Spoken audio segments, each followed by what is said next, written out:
otherwise, let's just get started. So our first reader tonight is half man, half dog, all love, Jesse Cannonball Statman.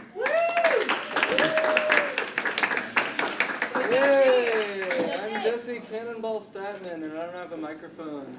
And I memorized all my poems, so I didn't actually have to bring them with me. You're a star. So this poem is called The Morgue, and it's also a song, and I have it on CD, and this is my jacket, so I'm not stealing anything from it.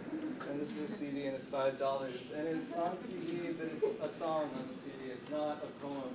But I'm going to read it as a poem, because that's how I originally wrote it. And it goes like this.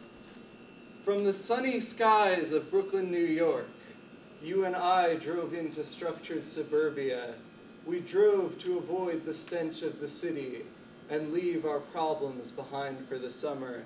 But you found yourself in the morgue again, staring into the time machines there. I found myself in the strip mall again, with the drug addict's delusions and the confines of syringes. We checked ourselves into the hospital again, which welcomed us with open arms. You watched us like ants under a microscope, your corpse somewhere distant and betrayed. You visited me in the hospital with a young woman, a friend of yours. Didn't ask where she was from. They all come from somewhere deep in the hidden depths of America, dark, painful fragments from your past. And I didn't ask how old she was. They're all too young for dreams of death.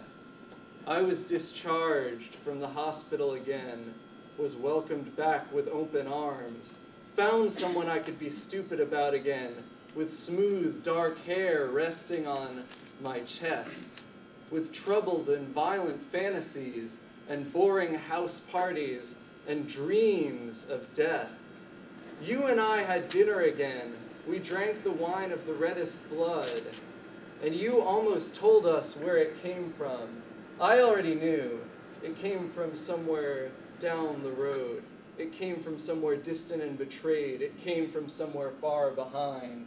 So we drank the drink of death that night and woke up the next morning without the slightest memory of what had happened. That was based on a dream that I had, like 5 years ago, maybe like 3 years ago. I don't like count years very well because it's like 2012 now, which is like supposed to be the year the world ends. So like part of my brain is like not calculating years after this one. So it'll always be 3 years ago from now on. But just, yeah, so this other poem is called Skyscraper, New York. And I'm looking at Ian for some reason right now. And we'll know soon, but not yet. At night in Skyscraper, New York, a bullet rings through the air, through landscapes of dirt and vast panoramas of lazy eyes. There is something else behind these walls and doors which lead to breakfast. At night in Skyscraper, New York. A party emerges in Skyscraper, New York. Would you please welcome Ian Garcia to this stage? The lonely club singer becomes physically demented. But the man who tagged the wall was dying in a room filled with saturated blues and cigarette smoke illuminated by black and white camera flashes from photographers in tuxedos. At night in Skyscraper, New York. And then a man died on the street last night in Skyscraper, New York. Fueled by the messages on the billboards starring signs of the apocalypse and silver screen dreams of a last chance at the road to fame, through the back entrance at the theater where the rocket ship went off, and the ashes of high-8 videotapes of the crash sent everyone back to bed. A memorable moment in the days of looking out the window into a golden sky. But he was no more, his soul drifting through the stained cement, into the raindrops, into the mud, into the vast panoramas of friends with mouths wide open, into the bluest sky from the oceans of his entire life. At night in Skyscraper, New York. At night in Skyscraper, New York, people never change. They're stuck inside, prisoners to the silver screen deja vu, or the gold which fuels madness and obsession throughout this city. And then there's one more poem. Yeah. This poem is also a song, and it's called Snow Globe. But there's also a Snow Globe Part 2, but I won't read that because it's very similar. And it's different musically because I played on a charango, which has an armadillo shell instead of a wooden body. This poem's called Snow Globe, and it starts like this. We live in different time zones. We take the same train to see the mailman. He lives between us. You live on the other side of the town we live in. It likes to snow on my side. I like to talk to your side. But I don't talk to you because you don't talk back, except to say hello and, more importantly, goodbye. Something really amazing is going on in my life that I can't describe in words. Something really amazing is going on in my life that I can't describe in words. Something really amazing is going on in my life that I can't describe in words. We live in different time zones. We get up on the same days. We see the same big bright sun, but it isn't setting. We pick the same apples from a different place. They have a different taste, depending on where you eat them. You live, no wait. Would you like to take a ride to the other side of town? Would you like to take a ride to the other side of town? Would you like to take a ride to the other side of town? Or would you like to take a ride to the other side of town? We live in different time zones. We take the same train to see the mailman. He lives between us.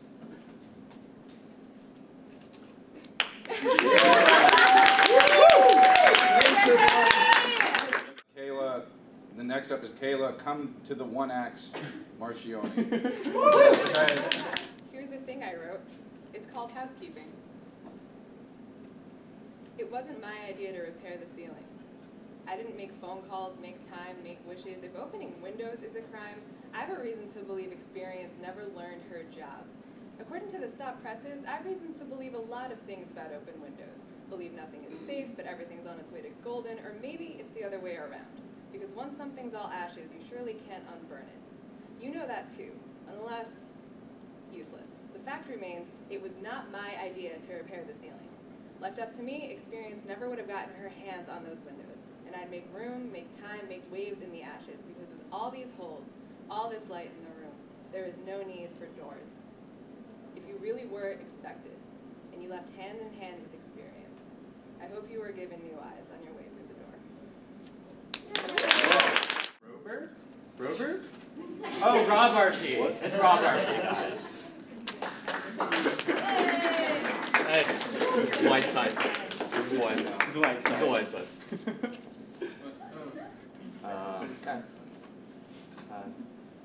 New.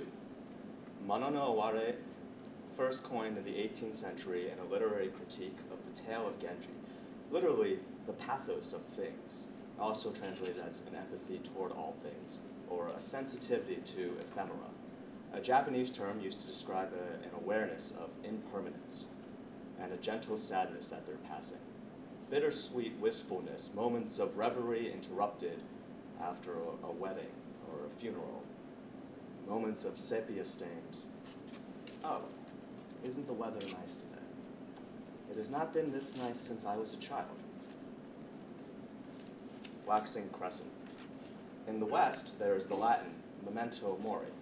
Remember, you too will die. In ancient Rome, the words are believed to have been uttered when a general was parading after a victory. Shuffling behind him was his slave, reminding him that though today you are a god, even gods must die, albeit more slowly and painfully. You are still just a man made of blood floating in the ether. Waxing gibbous. But you are not a China doll, ruby red lips with hands tucked in, dark coal eyes, chopstick thin. You are an action collectible, highly elaborate, many points of articulation. You walk, talk better than any of the compensatory Ken dolls or furry lost boys. You do not sit on a shelf to gather dust. Stargazers may wander, but you are never lost land. There is a moony aspect in you, and that goddess takes care of her own. Iridescing your way with practice drawing, easy release. Memento Mori, moments are totems, souvenirs that hold power only in certain hands. Idling hands must needs be smoking or smolder as the eyes of avatars lest they rust into mere chantry talismans. You will never be a shrunken head. You are a metal, a comet-scarred two-sided coin, a hollowed-out sliver of Janus, only in certain hands. Full. A hollow-centered coin reminds me of my yeye, a child slave of a lost empire, reminds me of my grandpa, a professor of physics, and a collector, a lover of numismatics. The art of coin collecting, a pairing of Newton's apples and my Yeye's lucky coin, his pale black eyes and half-moon head, careful soul, body grounded as bodies ought to. A luminous mind and a ghostly smile, walking over my headstone, he shivered a coin through his gnarled heart oak knuckles and burnished copper veins, taught me what happens as the coin hurtled toward its destination, as a boy becomes a man, becomes a boy. Waxed candle. Coins were once used as covers for the eyes of the dead, so that they could pay their toll for their passage. He says with a sad half smile, that one day soon now, the butterflies will come to collect his soul. Beckons the man leaving on a ship made of kites into the waning silver disk. He will be near the land that calls to him, and the verses that inspired him. The copper of the coin floats into his mouth. Dark tea leaves wash over him and taste like still water in a songless ringing of the moon in the dark.